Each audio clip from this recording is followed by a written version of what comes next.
شداد کا انجام۔ ایک عرصے کے بعد اس کے ذہن میں یہ بات آئی کہ مجھے دنیا میں جنت بنانا ہے۔ نبیوں کا مخالف، اللہ کا مخالف بڑا سرکش ہو گیا۔ دماغ میں یہ سمایا کہ اب دنیا میں جنت بنانا ہے۔ چنانچہ اس نے جنت بنائی، بہت بڑے علاقے پر اس کے گھر بسائے، عالیشان عمارتیں بنائی، اس کے اندر درمیان میں باغیچے بنائے۔ جو کچھ اس کے بس میں تھا اس نے وہ سب کچھ کیا، اور جب سب کچھ تیار ہو گیا تو اس کو بتایا گیا کہ آج تمہاری جنت کا اناگریشن، افتتاح ہے، چلیے۔ اب وہ جو افتتاح کرنے کے لیے گیا تو اپنی اس جنت کے اندر جانے کے لیے جو ہی ایک قدم اندر رکھتا ہے، وہی حضرت عزرائیل علیہ السلام کو حکم ہوتا ہے کہ اس آدمی کی روح قبض کر لو۔ چنانچہ حضرت عزرائیل علیہ السلام آئے اور اس کی روح قبض کر لی، اور وہ اندر ہی نہ جا سکا۔ حضرت عزرائیل علیہ السلام کے بارے میں ایک روایت ہے کہ ایک موقع پر انہوں نے اللہ تبارک و تعالیٰ سے عرض کیا کہ اے اللہ، میں نے روحیں تو بہت نکالی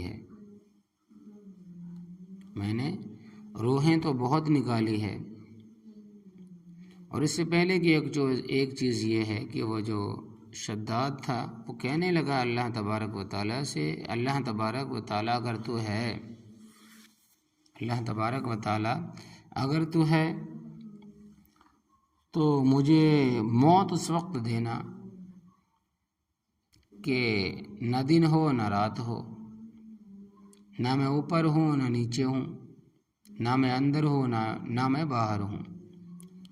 اس کے دل میں یہ تھا کہ اللہ تبارک و تعالیٰ یہ کام نہیں کر سکتا۔ انسان اپنی زندگی میں یا تو دن میں مرتا، یا تو رات میں، یا تو کہیں اوپر مرتا، یا تو کہیں نیچے،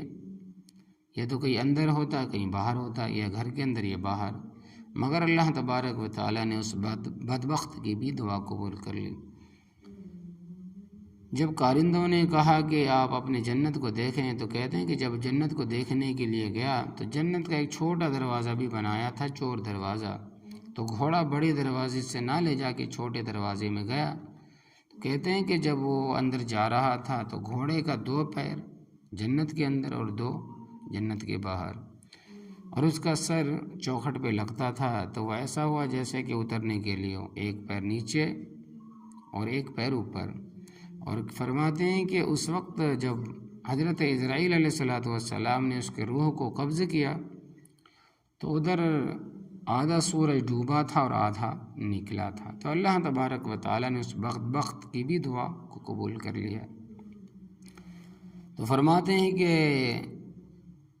حضرت عزرائیل علیہ السلام کے بارے میں ایک روایت ہے کہ ایک موقع پر انہوں نے اللہ تبارک و تعالیٰ سے عرض کیا کہ اللہ، میں نے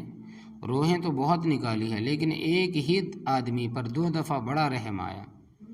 اللہ نے پوچھا کب؟ کہا کہ ایک بار اس وقت جب وہ شداد پیدا ہوا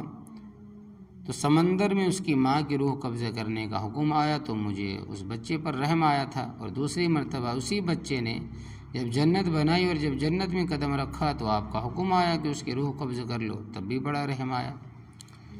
بتانا یہ چاہتا ہوں کہ ایسی بے شمار مثالیں ہیں جن سے ثابت ہوتا ہے کہ نعمت کا مل جانا اس بات کی دلیل نہیں کہ انسان اللہ کا محبوب ہے، بلکہ ہو سکتا ہے کہ یہ نعمت اس کے حق میں ہلاکت بننے والی ہو۔ دیکھو اللہ تبارک و تعالیٰ نے کتنی بڑی دولت اس کو عطا فرمائی، اور حیرت انگیز طریقے پر اس کو یہ دولتیں عطا فرمائی، لیکن جب اس کو پکڑا تو کیسے پکڑا؟ قرآن کریم میں ایک جگہ ارشاد ہے کہ وَلَا يَحْسَبَنَّ الَّذِينَ كَفَرُوا أَنَّمَا نُمْلِي لَهُمْ خَيْرٌ لِأَنفُسِهِمْ إِنَّمَا نُمْلِي لَهُمْ لِيَزْدَادُوا إِثْمًا وَلَهُمْ عَذَابٌ مُهِينٌ۔ اور کافر یہ خیال نہ کرے کہ ہم ان کو جو ڈھیل دے رہے ہیں وہ ان کے لیے بہتر ہے، ہم تو ان کو اس لیے ڈھیل دے رہے ہیں کہ تاکہ وہ گناہوں میں اور آگے بڑھے، اور ان کے لیے ذلیل کرنے والا عذاب ہے۔ تو اس آیت میں کافروں کو سخت دھمکی دی گئی ہے کہ وہ اللہ تبارک و تعالیٰ کی نعمتوں کو اپنے حق میں بھلائی خیال نہ کرے، بلکہ یہ ایک اللہ تبارک و تعالیٰ کی طرف سے ڈھیل ہے جو اس لیے دی جا رہی ہے کہ جب وہ گناہوں میں مزید آگے بڑھیں گے تو اتنی ہی سخت سزا ان کو دی جائے۔ معلوم ہوا کہ اللہ تبارک و تعالیٰ کی نعمتیں کافروں کے حق میں مصیبت ہے، نعمت نہیں ہے۔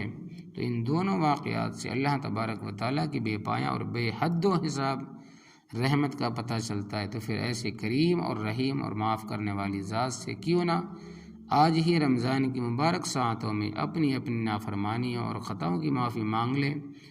وہ رحیم اور کریم ذات جو فرعون اور قارون کو بھی معاف کرنے پر تیار تھی، ہم اس کا کلمہ پڑھنے والوں کو اللہ تبارک و تعالیٰ کیوں معاف نہ کرے گی؟ تو شرط ہے کہ ہمیں معافی مانگنے کی ضرورت ہے۔ اللہ تبارک و تعالیٰ کے دربار میں ہم توبہ کریں، استغفار کریں، نادم ہو اور آگے پکا ارادہ کریں کہ اللہ تبارک و تعالیٰ ہم گناہ کے قریب بھی نہیں جائیں گے۔